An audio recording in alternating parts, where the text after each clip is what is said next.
안녕하세요. 캡틴의 주식 하이킥입니다. 오늘은 할 얘기가 좀 많은 날입니다.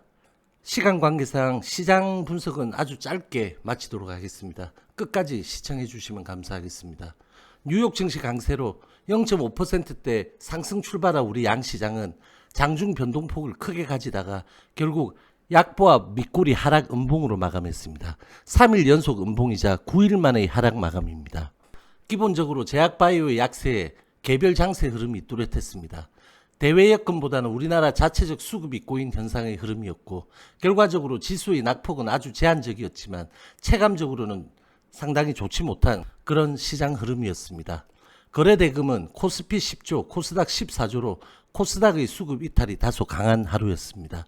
어제 영상에서 여기 상장 이후의 갭을 대부분 다 메웠다고 말씀드린 SK바이오팜입니다. 장 마감 후 일본은 오너약품에 5,800억 규모의 뇌전증 신약인 세노바메이트의 기술 수출 계약을 체결했다고 공시했습니다. 계약금은 50억 엔, 마일스톤은 481억 엔과 시판시 두 자릿수 %의 판매 로얄티를 수령하는 계약입니다. 이로 인해 시간에서 강한 상한가를 기록했는데요. 앞으로의 흐름을 잘 지켜보도록 하겠습니다. 구독자분께서 부탁하신 넷마블입니다. 한번 살펴보도록 하겠습니다. 지난 9월 28일 이때 영상에서 그 당시 16만 6천 라인의 지지를 받고 있고 만약 이 라인의 이탈에 2, 3거래일 정도를 밑에서 지내는 상황이 아니라면 크게 걱정할 것 없을 듯 하다라고 말씀드렸습니다. 그 이후 이렇게 이탈이 나왔습니다. 그리고 지금 현재 이 밑에 이 두 라인을 테스트하는 상황입니다.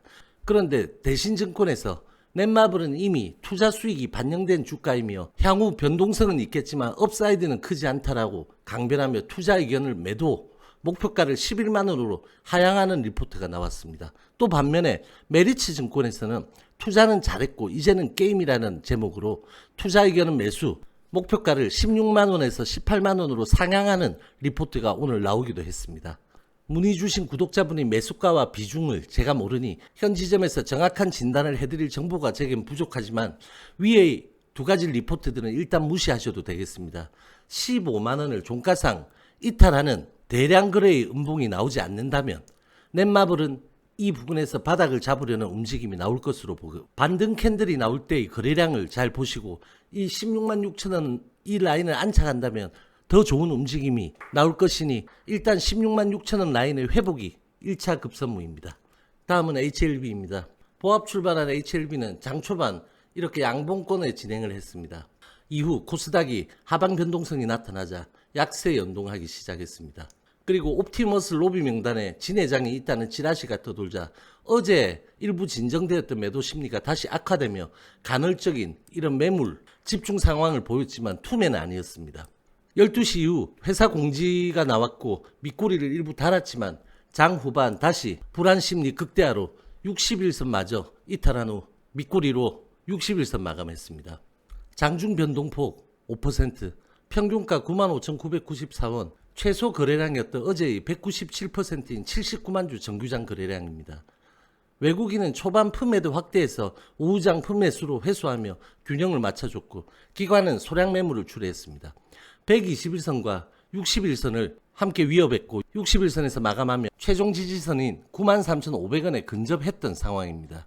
메인 라인인 102,300원을 IR 때 실시간으로 이탈시켰고 오늘의 공지가 찌라시를 모르던 보유자들의 공포심까지 건드리며 120, 61선을 위협하는 상황이 되었습니다. 실질적으로 최근 부정적인 상황들이 연속되면서 순식간에 투심을 뒤바꿔 놓은 것으로 수급이 현재 실종된 모습입니다. 힘든 상황이지만 내일은 반등 캔들이 즉각적으로 나오며 장기선을 회복해야 되고 그러지 못한다면 현재의 이 이탈 상황에서 일정 기간을 등락하며 돌릴 때까지 시간이 일부 소요될 수 있는 상황입니다. HLB생명과학입니다. 약보합 출발했던 엘생은 초반에는 상승권에서 활발한 모습을 잠시 보였지만 이후 시장과 LB의 하락 연동하자 강한 매물들이 이렇게 출회가 되었습니다. 결국 25,900원 부근의 지지선의 지지에 실패하고 다음 지지선인 24,700원 부근과 35일선 훼손 없이 음봉 마감했습니다. 엘생도 만약에 내일 반등이 나오지 못하고 24,700원 부근을 이탈한다면 여기 22,900원 이 세 개의 캔들의 종가 부근입니다. 이 라인까지 다시 열리게 됩니다. 여기는 지지가 될 강력한 지지선이 되겠지만 그 전에 반등이 필요합니다.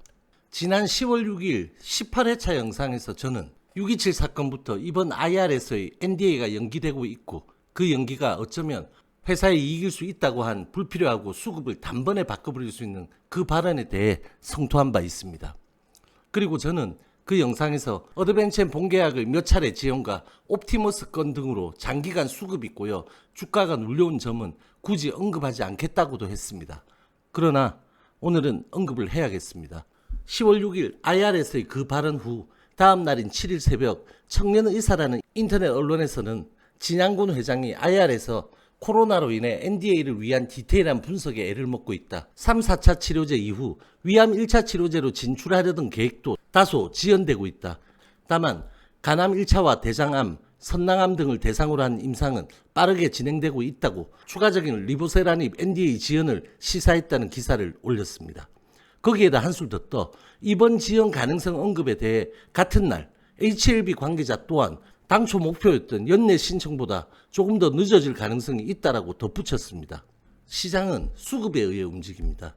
이번 이 건은 뛰어난 약효에 고무되어 있던 수급에 찬물을 끼얹었고 위암 NDA 신청의 일부 지연이 회사의 펀더멘탈에 미치는 영향은 둘째치고 시장은 코로나로 인해 LB에 유독 지연의 경우가 많다는 점과 작년 10월 프리-NDA 미팅을 한 후 4월 신청 계획에서 다시 하반기에는 무조건 신청하겠다 해서 진 회장이 30분 제한된 시간 안에 회사의 가치에 대한 IR을 하는 것이 목적인 그 자리에서 그러한 언급에 많은 시간을 할애했다는 것. 그 언급 당시 실시간으로 주가의 변동성이 나왔다는 것을 모르지 않을 텐데도 다음 날의 기사에서 지연을 시사했다는 내용과 관계자의 지연 가능성 발언까지 이 모든 플로우에 대해 부정적인 반응을 보이고 있는 것입니다.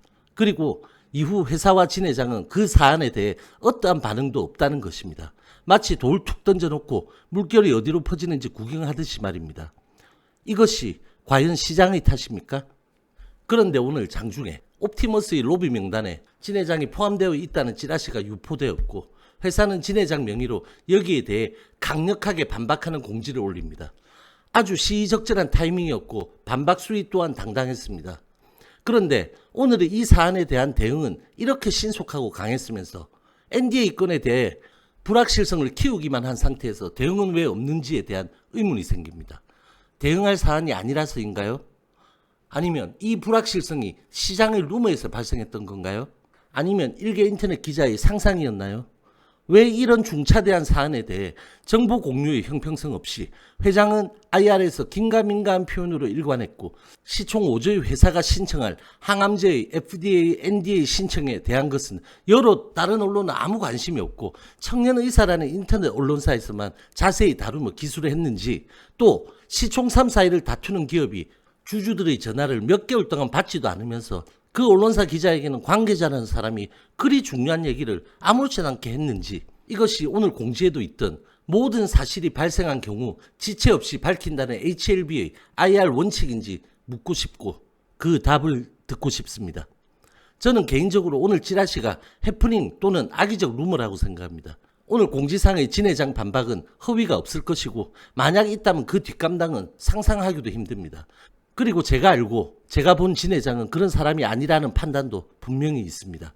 그러나 이 말씀은 드려야 하겠습니다. 오늘 공지의 내용 중 옵티머스와 관련하여 좀 더 세심히 살피지 못한 관리인으로서의 책임을 제외하면 법적으로나 윤리적으로 비난받을 행위는 전혀 없었다라는 말이 있습니다.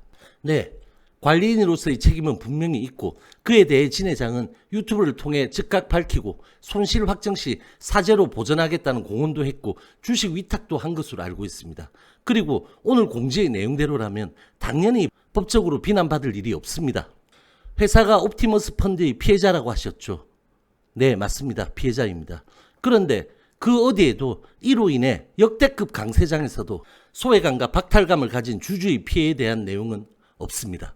회사의 억울함을 모르는 바는 아니지만 그로 인해 전혀 시황과 펀더멘탈과 무관한 그리고 자기 결정권이 전혀 없고 인지할 수도 없었던 13만 주주는 이러한 사건을 왜 겪어야 하는 거죠? 적어도 윤리적으로 그 점에 대해 주주들에게 미안해야 하고 본질적인 부분에 대해 불확실성을 키우지 말았어야 했고, 본의 아니게 글이 되었다면 그 기사에 대해 그럴 가능성이 커서 그 기자에게 관계자가 글이 말한 게 맞다든지 확대 해석된 오보라든지 해명이나 팩트를 알려야 할 책임이 분명히 있는 상황과 시기라는 점입니다. 회사는 가고 싶을 때만 달리는 기차이고, 돈 따고 싶어서 혈안이 되어 있는 짖는 개가 주주가 아니라면 말입니다. 저번 영상들에서도 여러 번 말씀드렸지만 저는 누구보다 HLB의 미래 가치에 대해 판단을 하고 있다고 자부합니다. 그렇지만 1년의 사안들과 일관성 없는 잣대는 펀더멘탈과 무관하게 시정되어야 할 사항입니다. 진짜 중요한 것이 무엇인지 어쩌면 많은 분들이 놓치고 있는 것이 아닌지 생각해 봅니다. 영상이 길어져서 시장 분석은 상세히 하지 않은 점 양해해 주시기 바랍니다. 여러분들은 각자의 포지션이 다 다르시겠지만 무작정 공포보다는 행간의 분석을, 무조건적인 재료 찬양보다는 수급을 보는 지혜를 더 기르시기를 간곡히 부탁드리겠습니다. 오늘 방송은 여기까지 하겠습니다. 저와 함께 여러분들의 성투는 계속될 것입니다. 화이팅!